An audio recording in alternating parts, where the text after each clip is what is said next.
The last part of this that I'll talk about, bidnillahi ta'ala, fits these two things in terms of the decline of religion and decline of knowledge, which is the idea that you will follow the ways of those who came before you. And this is a genre of ahadith from the Prophet ﷺ, hadith Abu Sa'id al-Khudri radiyallahu ta'ala anhu, where the Prophet ﷺ said, لَتَتَّبَعُنَّ سَنَنَ مَنْ كَانَ قَبْلَكُمْ شِبْرًا شِبْرًا وَذِرَاعًا بِذِرَاعٍ. You will follow the ways of those who came before you, span by span, inch by inch. So much so, the Prophet ﷺ said that if they went into a lizard's hole, you would follow them into that lizard's hole. They said, Ya Rasulullah, al-Yahudu wa Nasara, the Jews and the Christians. The Prophet ﷺ said, Faman, who else would I be speaking about? Why am I bringing this hadith here in this particular study? First and foremost, let's talk about Hujra Dab, the lizard hole, and what this is actually speaking to, and why the scholars spoke about this in particular. Does a lizard's hole sound pleasant to you? Like if you were any type of animal,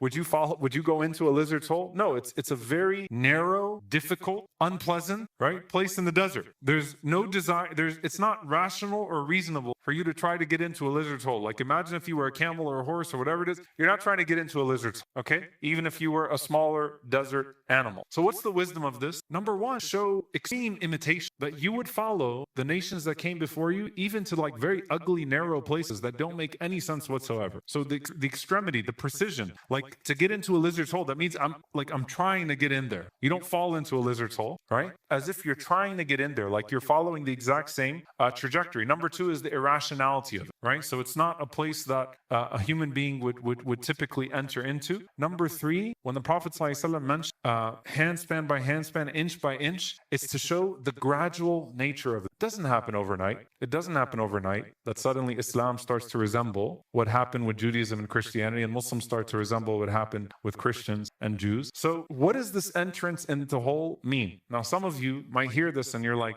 okay, like how do we reconcile the honor of Ahl al-Kitab? Like Ahl al-Kitab, the people of the book, are used in an honorable way in the Quran, right? We're calling to them on the basis of similarity, that we are people of this book, you are people of a book, we're people who you arise from a place of at least the starting point of divine revelation. We have more in common. Indeed, we have more in common than with the mushriks in Arabia and the different religions, right, that exist around the world. We have more in common, and you're calling them on the basis of that. And the Prophet ﷺ was, when he went to Medina to establish, right, connection with the Jewish community in Medina, there's so much to that, while also maintaining distinction theologically, connection on the basis of what unites us. So it's very interesting here, because we are closer to the Jews and the Christians and other religions, because it originates from a point, and that's actually why this hadith becomes so powerful. Because just like they had a messenger, you have a message. Just like they had a message, you have a message. Just like they had Sharia, law, right? Oh, I'm in Texas. Sorry, let me say that again. Every prophet had Sharia. Sharia is the legislation that came with the prophet. Just like they had a law and a legislation, and they had a way, you have legislation, you have a way, you have everything that came along with what came with them, right? So there's similarity there that makes pitfalls similar. You understand? Like it's actually the point here,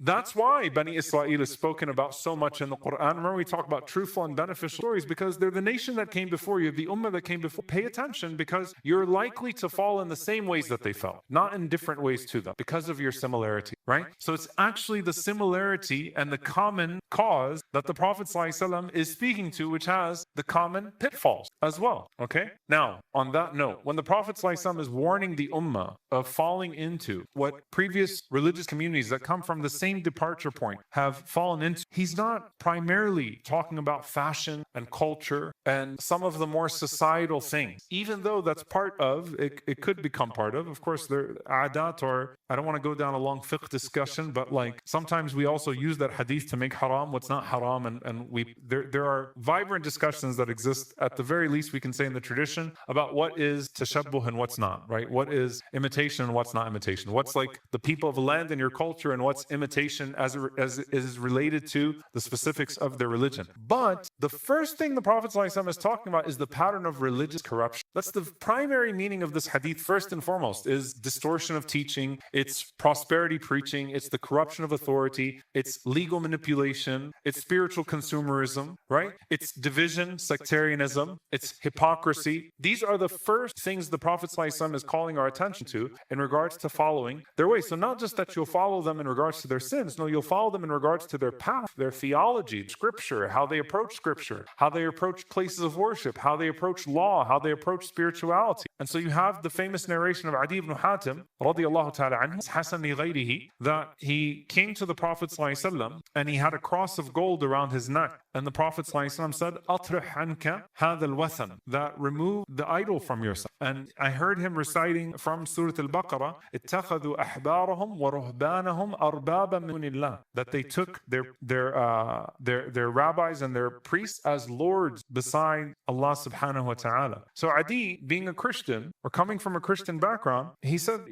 but they didn't worship those men besides Allah subhanahu wa ta'ala. Like they didn't worship their rabbis, they didn't worship the monks besides Allah subhanahu wa ta'ala. أما إنهم لم يكونوا يعبدونهم ولكنهم كانوا إذا أحلوا لهم شيئا استحلوه وإذا حرموا عليهم شيئا حرموه. The Prophet ﷺ says, it's not that, O Adi. It's not that they used to worship them in that way. It's that when they made something lawful for them, they considered it lawful, and when they made something unlawful for them, they considered it unlawful. It was the authority that was given to them that surpassed divine authority and led to legal manipulation, extortion. By the way, even within Judaism and Christianity, there were concerns about this, right? There are trends about how far is authority being stretched? Where is corruption happening? There are different layers of preservation. Some sects that are more about preservation, others that don't care much about preservation, some that take this text as authoritative, some that don't. The way that priesthood is approached in Catholicism versus baptism, like these are divisions that happen within Christianity and Judaism. We look at an Orthodox Jew versus a Reformed Jew, right? And the Prophet ﷺ is saying, you're going to have the same problem. You as an ummah of Muhammad ﷺ will go in the same trajectory. And this is the point. The ummah loves the Quran too much for someone to outright say, hey, I've got a new Quran for you, and actually get away with it, at least at this juncture. That doesn't mean people are not going to try. But I think we're at a point in our ummah still where if someone said, I made up a new Quran, people would call them ridiculous and consider them to be crazy and not take them very serious. The ummah loves the Quran too much. And it prides itself too much on Tawheed to allow outright shirk, right? Or to actually say, we now believe in shirk, right? So elements have to be introduced in. It's great. While the Quran is being upheld, like think about something being dug away. Tawheed is upheld. It's being dug away, right? Scriptural authority, it's being dug away. And that's what the Prophet ﷺ is talking about. And that's also one of the fawaid of the hadith, by the way, the benefits of the hadith, when you're crawling into a hole, right? Slowly digging away. And I want to look at this hadith and think about when Allah Azza wa Jalla says, وَلَا تَتَّبِعُوا خُطُوَاتِ الشَّيْطَانِ. Don't follow the footsteps of the devil. Who's leading that path? Shaytan is leading that path. Come on in. Walk with me. Take my hand. Take this step. Take that step. Take this step.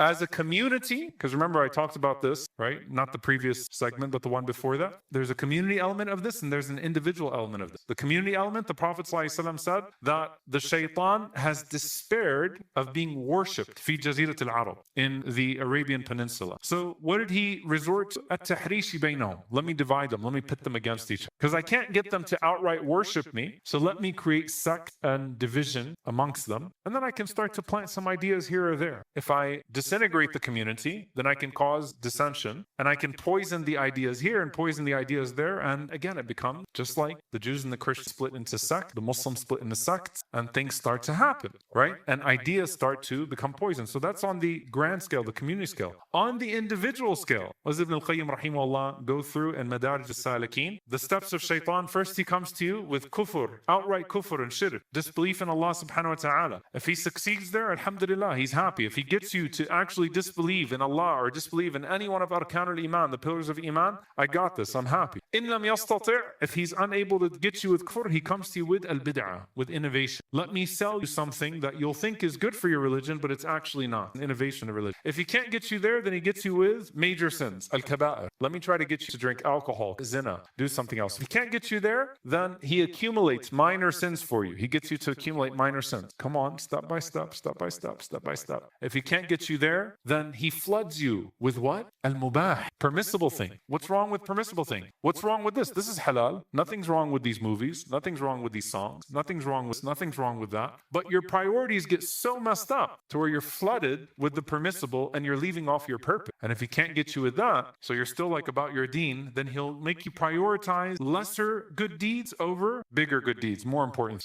He'll mess up your priorities in the deen itself. And then if he can't get you with that, subhanAllah, Ibn al-Qayyim rahimahullah said, if he can't get you with any of the six, then he will incite human beings against you to slander you and to hurt you and to try to bring you off of your deen. But he is relentless. He never gives up, right? What does it start off with? What Allah Azza wa Jalla tells us. He says in the Quran, Adhan al-an'am, taghiru khalqillah, cutting off the ear of a cow, changing the creation of Allah subhanahu wa ta'ala, some charms here, some stuff over here, some stuff over there. Like, it gets you off of your deen with that. Then, gotcha, you're in the lizard's hole. Now let me pull you in deeper and deeper and deeper and deeper. So again, if the shaitan can't remove the Quran from your shelf, he's going to remove it from your heart. He removes the authority of it from your heart. And if he can't get you to abandon revelation, he'll twist it for you. And he'll get you to abandon the purpose of revelation. I know I'm over time. Let me inshallah ta'ala wrap up here. There's another connection that I want to make here between what the Prophet ﷺ said of crawling into the lizard's hole and how the Prophet ﷺ described a nifaq, hypocrisy, or what hypocrisy actually even means. The word nifaq comes from the tunnel of al-yarbu', which is a desert rat. If you want to know how ugly one of those things are, then you look them up. Just like you wouldn't follow a lizard's hole if you saw that thing walk into your house, okay? But it's a desert rodent. And the jerboa, the yarbu', basically it enters into a hole and it creates an illusion of solid ground behind it. So it's really empty on the inside, but it looks like it's covered on the outside. And why is this so important? The contradiction between the outwardly and the inwardly and going into the hole. Perhaps it's a fa'idah here, right? At the end of the day, Allah Azza wa Jal warned us that the destruction of the nation before was through a nifaq, was through hypocrisy. And everything that resembles nifaq, everything that resembles hypocrisy, makes you more susceptible to these things that the Prophet ﷺ is mentioning in specific. I'll give you 10 patterns, and I'll only name them because of time. 10 patterns that I wanted to summarize. This is from that class I taught in Massachusetts, subhanAllah, almost 20 years ago.